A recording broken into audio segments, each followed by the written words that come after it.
One of the major problems that existed in the Jewish world in the beginning of the 18th century, the 1700s, was the inheritance of the terrible events of the 17th century. We always deal with centuries as though they are arbitrary lines and can really separate time and events, but in the real world that doesn't make a difference. And the events of 1648 and 1649, the great pogroms, the Gzeres Tach V'Tat, that occurred when 250,000 Eastern European Jews were destroyed. So until our time, until the 20th century at least, that was considered big numbers. And it was an enormous tragedy for the Jewish communities. And that was followed by the false messiah of Shabtai Tzvi in the 1650s. And then that was followed by the reaction against Shabtai Tzvi, almost the witch hunt against his supporters or people who believed in him. So that when we come into the beginning of the 1700s, the Jewish world is pretty much reeling from the blows that have been inflicted upon it. And we have to also add to the equation a very important item, and that item being the ideas of the Enlightenment, which was also the product of 17th and early 18th century Europe, Western Europe, England, France. And the ideas of the Enlightenment undercut established religion. It was basically anti-Christian, or if not anti-Christian, anti-the-church. But it also turned out to be anti the ideas of and traditions of Judaism because of the fact that it undercut those ideas as well. And the issue, therefore, was how to somehow confront these ideas of modernity and of the Enlightenment. Now, this was especially painful because Messianism was pretty much dead. I mean, after you have Shabtai Tzvi, and after you have a false Messiah, and after the debacle that occurred, and the shame and embarrassment that it brought upon the Jewish people. So the belief in the Messiah, even if it's present, but it certainly is no longer public up front that this is going to be the solution to our problems. Because the problem of false messianism was much worse than the problem of no messianism. And in line with that, you have all of this weakening of the Jewish communities, the Eastern European Jewish communities, from 1648 on, for the next 300 years till the Holocaust, till the time when the communities are destroyed. It's almost straight downhill for Jews in Eastern Europe, at least economically, socially, and in terms of the relationship of the government to it. The government becomes more and more oppressive. By the early 1700s, most Jews live under the Tsars already, and the Tsars are terribly anti-Semitic. The independent Poland is gone. Lithuania, all of this will be annexed into the Russian kingdom. And There are no answers. That's the problem. The questions are enormous, and there are no answers. The questions are, how do you sell poverty? Eventually, you cannot sell poverty. You can be proud of it for one generation or two, but eventually, poverty is not attractive. When the rabbi said, Ani chashuv kemet, that a poor man is considered as though he's dead, they knew what they were talking about. And there are individuals that can bear poverty, but that an entire society should bear poverty, that has never been successful. And I think that's a problem that we face here in Israel today, and certainly in our community, where poverty has become a way of life. Eventually there will be a generation that will say that's not the way of life they want. That's exactly what happened with the immigrant generation that came to the United States. The Jews that ran to the United States and came in, they were running from poverty, and they were so afflicted and affected by poverty that their drive to get ahead and not to be poor dominated everything else in their lives. So if not to be poor meant you had to work on Shabbat, so you worked on Shabbat. If not to be poor meant that you had to do things that were not necessarily in line with Jewish tradition, so that you did them. And you wanted your children to advance, and you wanted them to have the education and the tools not to be poor. And that lay at the basis of the defection in American Jewry from tradition and from observance, was the fact that it was an enormous reaction to poverty. So the Jews are poor, the Jews are persecuted. Well, you say, well, it always was like that. Well, not necessarily. The Jews the first 300 years in Eastern Europe were not that poor, and they were not that persecuted. It wasn't the golden age of Spain, but it was not an age of terrible persecution. I mentioned from the middle of the 1600s onward till Hitler, you have it's a straight downward curve. Things become progressively worse and worse. And also, for the first time now, all of a sudden there's an alternative that's offered. And that was the role of the Enlightenment, that there is an alternative. There's a way out of this. The way out of it always used to be to convert to Christianity, but Jews weren't buying into that. The Jewish defection to Christianity was always minimal until the 19th century. The 19th century saw a great wave of conversions. I'm talking about voluntary conversions. I'm not talking about Spain and the Inquisition. But now the alternative was offered by the Enlightenment. And the Enlightenment promised the Jews, promised everyone, but the Jews included.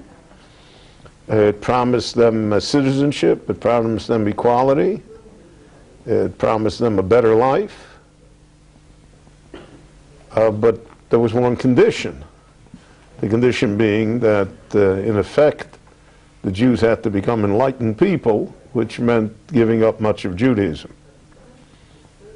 because that doesn't fit into the box of the ideas of the Enlightenment. And this was the challenge. And this challenge, to a great extent, still exists today. Hasn't been removed from the board. Except today, the ideas of the Enlightenment have been accepted in all of Western society and practically in all the civilized world. And so now it's being pushed a notch further. But the ideas of a secular society that until the 1700s, there were only religious societies. There were no secular societies. And a person was defined more or less by one's religion. From now on, one will be defined by either one's country or, with the advent of Marx and others in the 19th century, it'd be defined by class or by race. But religion no longer was the benchmark of definition. And this, therefore, was very tempting to Jews. Now, in the history of the Jewish people, as far as I know, and that's not much, but as far as I know, the Jews have always assimilated and intermarried when the non-Jewish world would allow them to do that. And if you'll say, well, why didn't Jews intermarry in 12th century France? It's because the 12th century Frenchmen wouldn't allow it. And why didn't they intermarry in 17th century Poland? Is because, again, the church would not allow it. So you had to remain Jewish. You had no alternative. But the moment the door opens up, you know, the moment that former Vice President Gore can have a Jewish son-in-law, and Carolyn Kennedy can marry a Jew, and it's not a stigma, and Jews even say they can run for president and think that they have a chance, and maybe they do. So then the non-Jewish world has changed radically. And unless one therefore has a great sense of self-worth, self-identification, unless one defines one's Jewishness positively and not negatively, so we used to define it negatively, to all the non-Jews hate us. I mean, to a certain extent, that's the problem in Israeli society today. Far be it from me to say propaganda before the elections, but everybody is running against something. Nobody's running for something. They're running against the Haredim, against the settlers, against the secular, against Lapid, against Sharon. Everybody's running against. But nobody has a vision of what? You know, now what happens? And the Duke of Wellington said the only thing worse than defeat is victory. Because when you're a victor, then you got to do something, right? The guys that lose the election, they go into the opposition, they're happy. They're still driving around their Volvos, and there's no problem. But the guy that's sitting on the chair now, so now what do you do?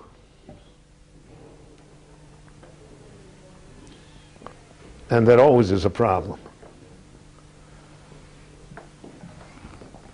So the assimilation and secularization of the Jewish people should not come, it comes as something that's very sad and tragic, and perhaps could have been avoided by developing a positive Judaism, so to speak, or by dealing with the challenges of the Enlightenment. But it should not be surprising to us that large sections of the Jewish people simply fell off. They just left. And we have the same problem today, you know. All of the Holocaust museums in the world and all of the recollection of the Holocaust, etc., will not create the Jewish people. Won't build it. That's not to denigrate studies of the Holocaust and remembrance of the Holocaust, all of which is necessary, but that's not our solution. Just as the state of Israel per se is not the solution to the Jewish problem either. You know, we see, in fact, the state of Israel has exacerbated all Jewish problems because it's a state, and you know. So anti-Semitism is more than it ever was, and the disputes within the Jewish people are very, very bitter and real. And they concern themselves with practical things, not just with ideology. They concern themselves with, you know, I have a brother-in-law that needs a job. You know, and I control the patronage, so I'm not going to give your brother-in-law a job when my brother-in-law needs the job, which will not necessarily endear the Jewish faith to you.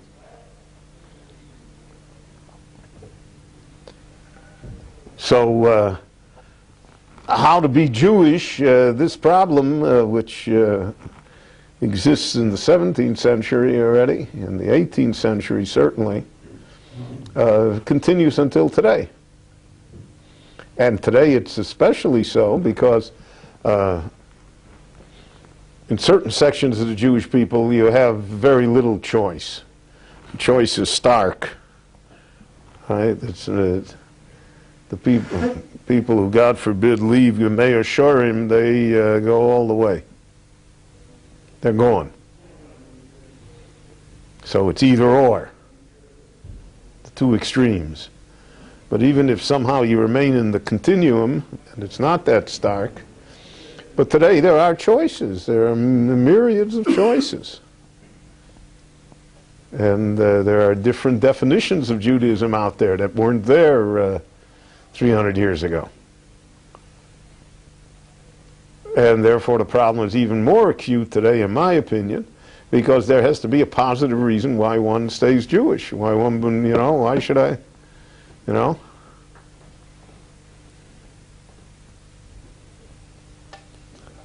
Why should I subject myself to the discipline of Torah and mitzvot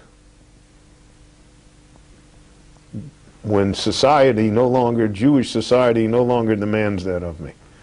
There was a time when the society demanded, you know, if you wanted to be a Jew, you know, and you wanted to be part of the Jewish community, so that was it. But today that's not it anymore.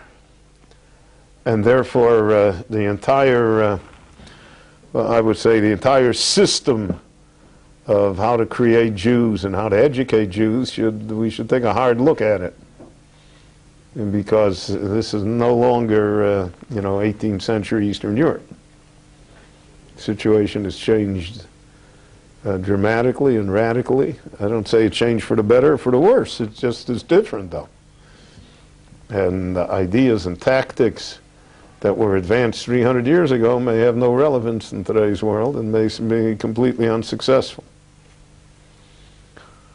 So, in any event, this is what the Jewish people faced in the beginning of the 1700s. And they also faced tremendous inner disputes, which there never is a shortage of that within Jewish life. Jewish people are contentious people. And Moshe Rabbeinu said that already in the desert. Eicho eso levadi torchachem masachem berivchem. And there was very little to fight about. Right? You had, you know, free angels bread every day, and you were at leisure. You could learn all day. I mean, was it door day? What was the problem? What are they fighting about? But everybody, you know. So you had great fights between great people. It wasn't limited to the lower class. And you had rabbinic disputes that had far-reaching effects. The dispute between Rabbi Yaakov Emden and Rabbi Yonatan Eibeshitz, for instance, where Rabbi Yaakov Emden accused him of being a closet Sabbatean, a closet Shabsai Tzvi man. And so that split Europe, right? Every rabbi eventually had to take a stand on one side or the other. And whichever stand you took, you were wrong. And then there was a rabbinic dispute about a divorce that was given in the town of Cleva, whether the divorce was valid or not valid. Again, almost every rabbi in Europe had to take a stand on that too. So the whole fabric is being torn apart, both from the inside and the outside. So there were a number of reactions to this. Probably the most dramatic reaction, and what we could call the greatest revolution in Jewish life that was within the framework of Jewish tradition, was the rise of the Hasidic movement in the early 1700s. By the end of the century, the Hasidic movement had swept almost all of Eastern Europe. Had the majority of the Jews of Eastern Europe, of Poland, Galicia, Ukraine,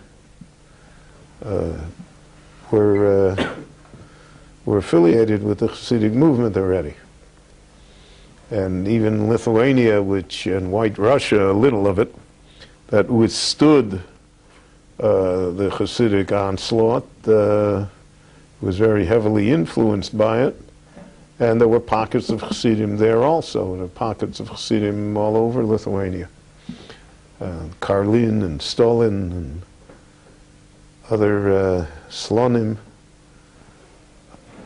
Chabad basically was a White Russian Lithuanian Hasidus. The Hasidim made tremendous inroads. The success of Hasidus was due, first of all, to the great personalities that it attracted, people of enormous charisma. But part of the success, a great part of the success, was the fact that it became a popular mass movement instead of being an elitist movement. Until then, there always was an elite in the Jewish world. The elite were the Talmidei Chachomim, the scholars, the Rabbonim. They were the elite, but they were half of 1% of the population. What about the rest of the people? And the fiction that is perpetrated upon us that everybody in Eastern Europe was pious and learned is a dangerous fiction. Because then we can't understand, if everybody was pious and learned, how come they all became secular Jews? How come they became socialists and communists and anarchists and secular Zionists and everything, if everybody was pious and learned? The answer was that most people were not pious and learned, and that the practice of Judaism was more societal than it was a commitment. It was societal because you lived in a little shtetl. Most Jews, this is before urbanization, so most Jews lived in small rural towns, villages. 60 Jewish families, 80 Jewish families, 100 Jewish families. A big town had 200 Jewish families, with an equal number of non-Jewish families. And so it was the society, right? The society, you were a Shomer Shabbos because everybody was a Shomer Shabbos, Couldn't open the store. You'd be driven out of the little town. And the Jews were the Jews, and the non-Jews were the non-Jews. The non-Jews didn't want the Jews to mix in their society, and the Jews didn't want to mix in their society. The Jews looked at the non-Jews, especially in that part of the world, they were illiterate, they were alcoholic, they were abusive. There was very little temptation. Later on, with the rise of reform in Germany that we'll discuss, well, in Germany it was a different matter, Your neighbor was Goethe and Schiller and opera, and they listened to Mozart, and it was a different non-Jew. And that non-Jew was attractive. He was a He was neat and clean, orderly, efficient. There was a great difference between Poland and between Germany. That's why in Germany reform could succeed, in Poland it could never succeed, because reform basically aped the non-Jewish society, and the non-Jewish society in Eastern Europe was not attractive. What was attractive was changing the non-Jewish European society, changing the whole society, which was the idea of the left and of Marxism and of revolution that Jews were drawn to, because the Jews saw that the society they lived in was terrible. And therefore, in order to improve it, you had to revolt against it. So Chassidus didn't deal with the 0.5% on top of the pyramid. It dealt with the 99.5% that were under it. In order to do so, Chassidus had to emphasize different things. Chassidus did not create new, new values in the Jewish world. What it did is it changed the emphasis and the priority on existing values. I'll give you a few examples. Jews always prayed. Prayer was important. But prayer was not necessarily emphasized. Certainly in the elite, what was emphasized was study, learning, knowledge of Torah. We find that even later, that at least until the time of the Musar movement, which also emphasized prayer. The Musar movement is really the misnagdic form of Chassidus. Had the same purpose. But until, so prayer, yeah. You come late for davening, like daven it, and, but let's get back to learning.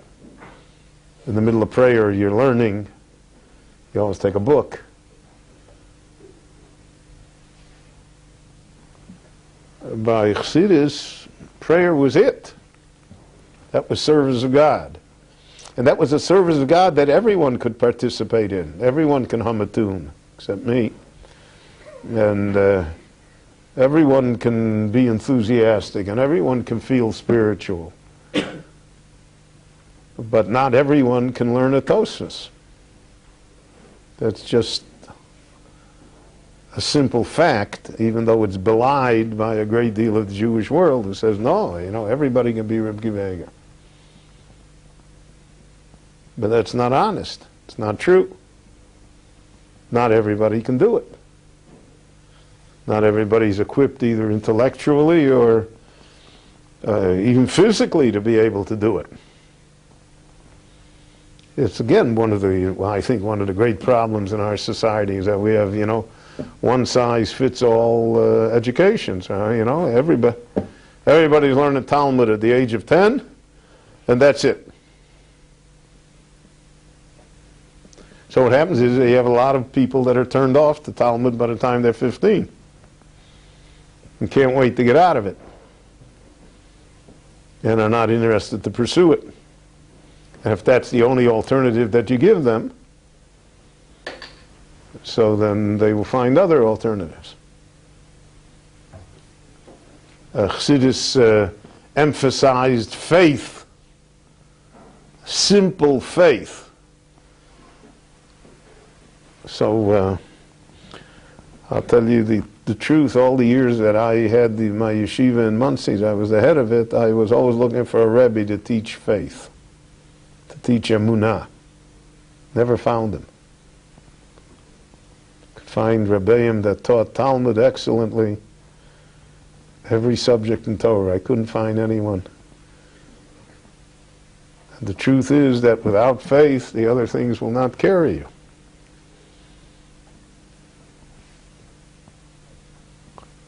And the great Hasidic Rabbeim, somehow, at least I'm talking 18th century, even most of the 19th century, till the Chassidus froze. I have a computer that freezes. Just, stops in the middle, and that's it. Won't go further. That's what happened to Chassidus in the 1860s. Just stopped. So that what you see today is what was then. Even though we're 150 years later and it's a different world. But until then, Chassidus was able to mobilize millions of Jews and give them purpose and give them faith. Simple faith. You see it amongst our Sephardic brethren also, that there's an emunah pshuta, a simple faith. The Ashkenazim are far too sophisticated for simple faith. Even those of us who attend yeshiva, but it's gauche to say, I believe, right? We don't say that. Yeah, I understand, I know, I did, but I believe? Because that's got to come all the way from the, from the inside, from the kishkas. Not from here. Not from the mind. Not from the intellect. And it's a problem. You have to work on it all your life. There are moments of faith. There are moments that you feel it in yourself. But it's elusive. It's like holding quicksilver. You have to work on it all your life. And sometimes the moments are in times of joy, and sometimes, God forbid, they're in other times. But that's the struggle. That's the struggle.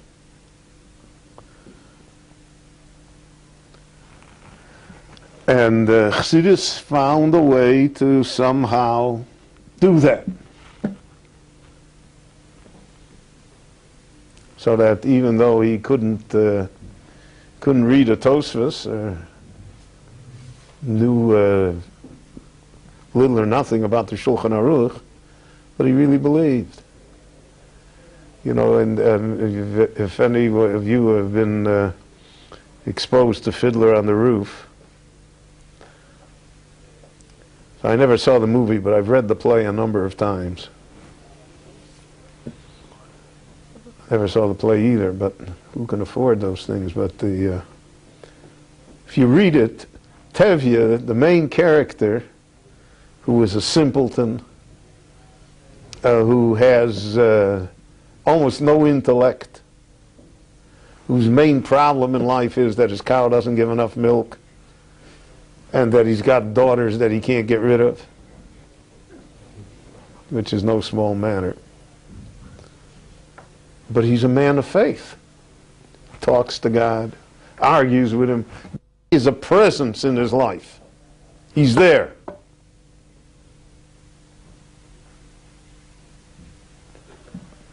I don't know, I've struggled all my life that God should be a presence. I should feel him. So Chassidim used to say that Misnagdim are afraid of the Shulchan Aruch, but not of God, which was pretty harsh. And so the Misnagdim replied in kind that Chassidim are afraid that the Rebbe will find out about their sins. There's an element of truth in both. Because at the end of the day, after everything is over, and back of the Gemara, and back of the Torah, and back of everything, there stands God. And God is the one that we have to deal with. And that's a question of faith. And I think that if we're not for Chassidus, who knows what the Jewish people would look like, even though I am not a Chassid, and I don't aspire to be one either. But the enormous contribution was that it held masses of Jews together in faith. Many times the faith was because they had faith in the Rebbe. Because it's hard to imagine God, right? Tevye thinks, that God is he's the Poritz, he owns the ranch, right? That's who he thinks God is, right? Other people think that God is, a successful head coach. Or, he's a nice, benevolent old man. Everybody has a picture. So it's hard to believe in God, but you can believe in a Rebbe, because he's there. And once he's there, so then the Rebbe becomes the conduit. He becomes the way that you can have faith in God. Because you listen to the Rebbe and you're loyal to the Rebbe. You're influenced by him. That becomes the conduit. The example that was always given is we want to have this light. How do we get this light? So we plug it into an outlet. But it's not the outlet that's giving the light. There's a generator somewhere near Chadera, the last coal-burning power stations in the world. And that's where the electricity is generated. Everything else is just a conduit. But to us, we don't think about the coal-burning generating station in Chadera. We think only about the plug.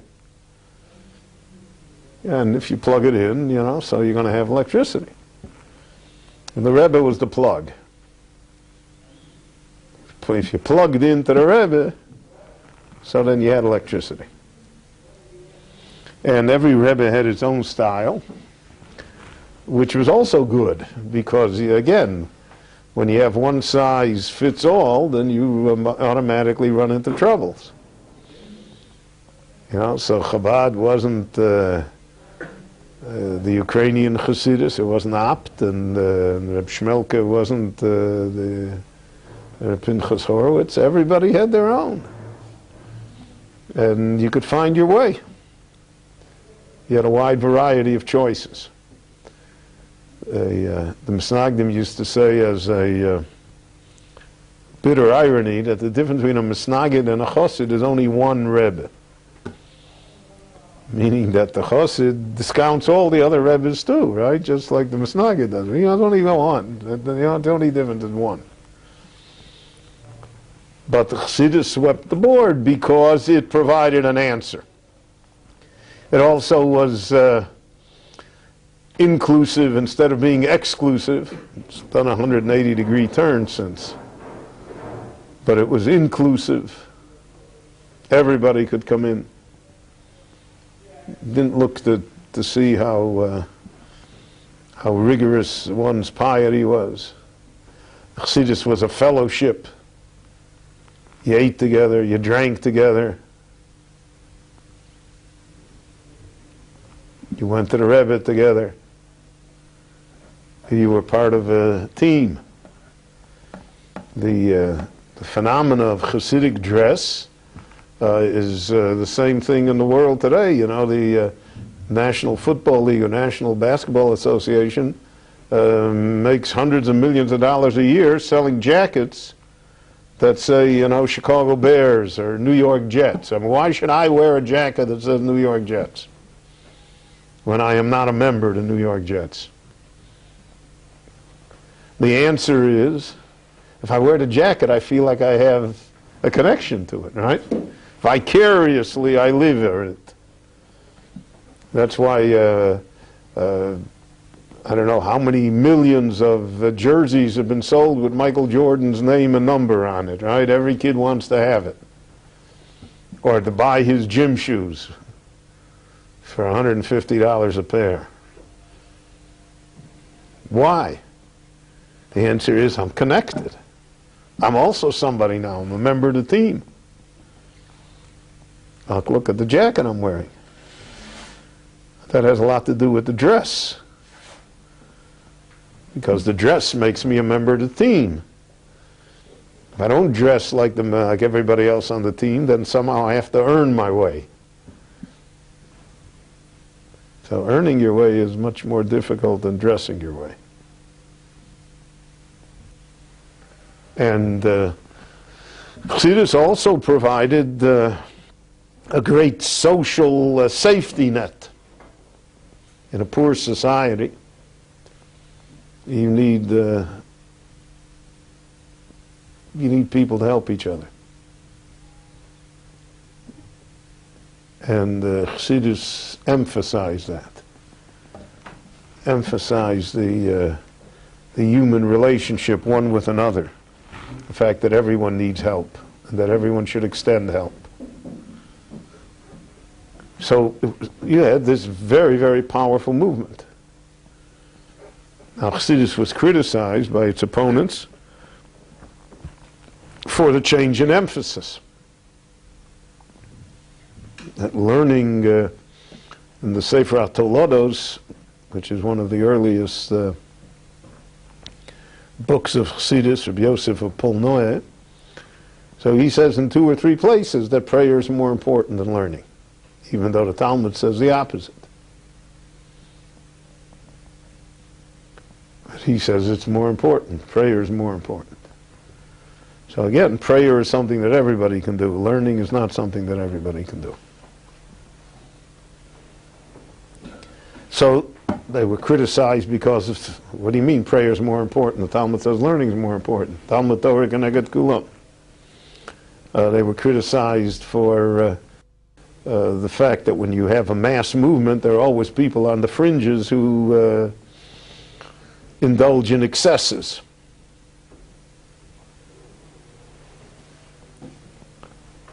And so the people who indulged in the excesses were held up to be the representatives of Chassidus instead of the core people who really were the representatives.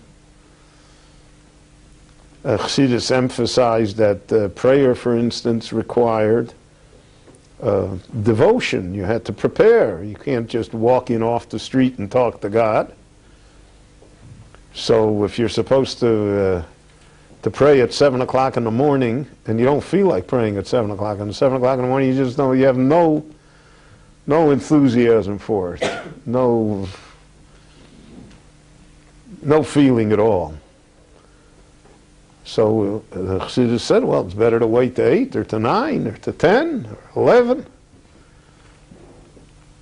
And God is not bound by time. He'll be there. And maybe I said at 11 o'clock I feel like praying, right? I worked myself into the mood. And Misnagdim said, what are you talking about? The time of Kriya Shema is past. The time of Tefillah is past. Who cares about your mood? What happened to the Shulchan Aruch? So you have, opposing views.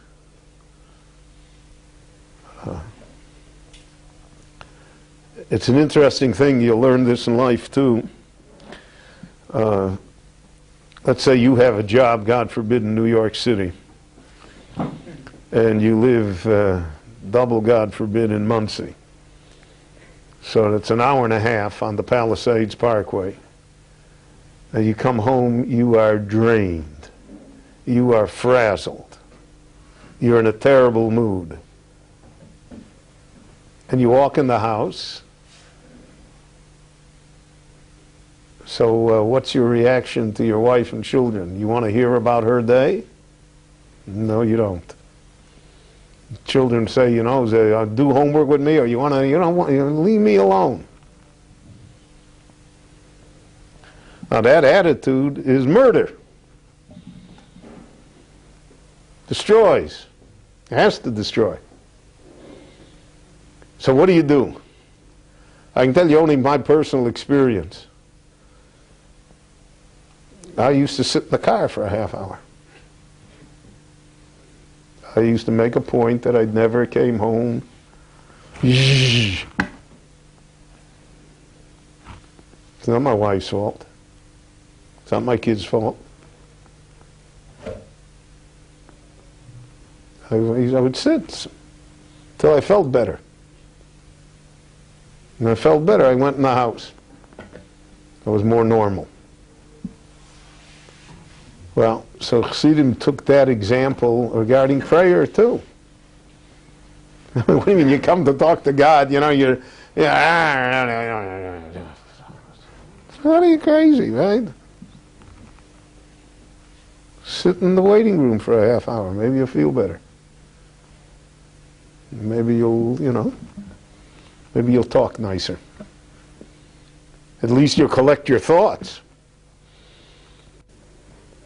My Rabbi always used to say, the yeshiva, he said, there are a number of things you have to think about in prayer. Number one, you have to think, you know, what if God is really listening? Which is something that we factor out of the equation always, right? He's not paying any attention. And, what if he's really listening?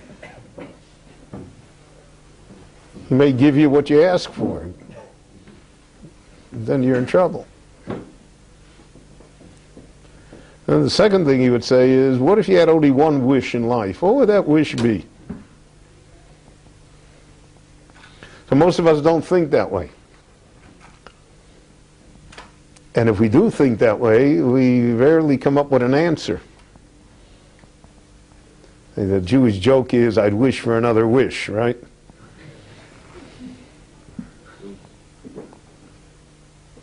But Chassidus says, well, before you pray, you have to consider those things, right? What are you going to ask for? What do you want? Yeah, you're knocking on the door 3 times a day. What do you want? Tell me what you really want. You say, I don't know. So, you know, so that somehow diminishes your power of prayer. And therefore you had this concentration on these ideas and also joy, happiness, Yivdus Hashem b'simcha, you know, because part of the inner worth of a person is that he's happy with himself. If you're not happy with yourself, you're no good to anybody. And depression is the worst of all diseases. Because I'm not happy with myself. I don't like what I'm doing. I don't like what I am. I don't like the way I look. I don't like I don't like it. So then, you know, in line with what I said before, you know, if you're in a bad mood, your wife can serve you the best steak in the world, and it's awful, you know. If you're in a good mood, right, so, you know, just give me a bagel and I'm happy. 2 bagels.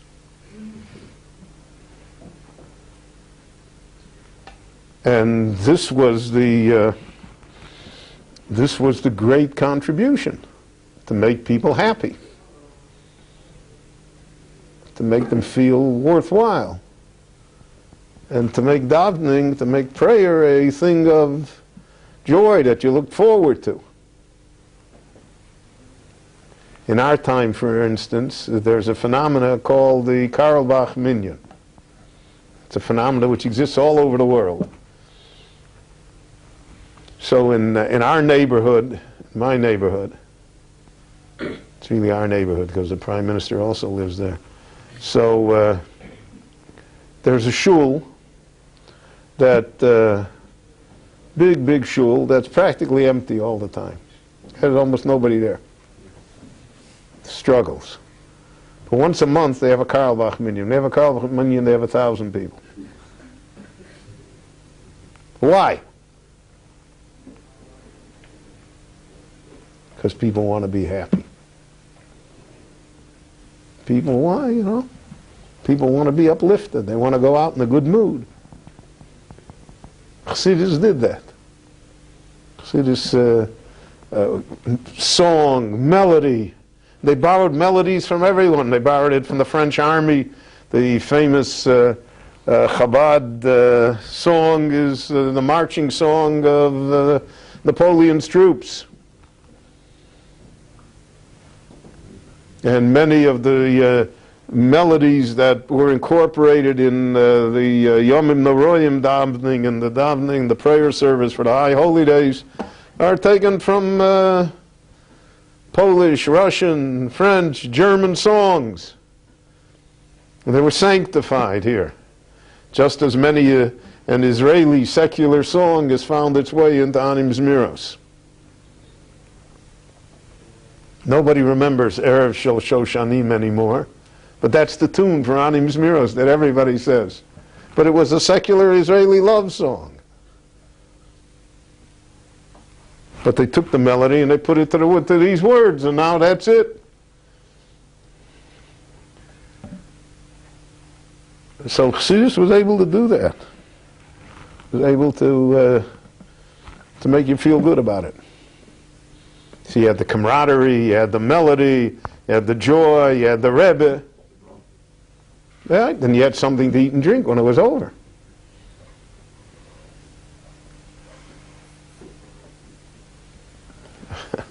My friend Rabbi Paperman of blessed memory always used to tell me that he had a position as a Rav in Plainfield, New Jersey. So there were still old European Jews that were there in the shul. So after davening, there was a Jew that would pour himself like an 8-ounce glass of whiskey and down it, you know. And Paperman would watch this every day. He went up to him once and he said, you know, he said, Rabbi Yaakov, he said, on an empty stomach? And the man said to him, and cornflakes on an empty stomach is good.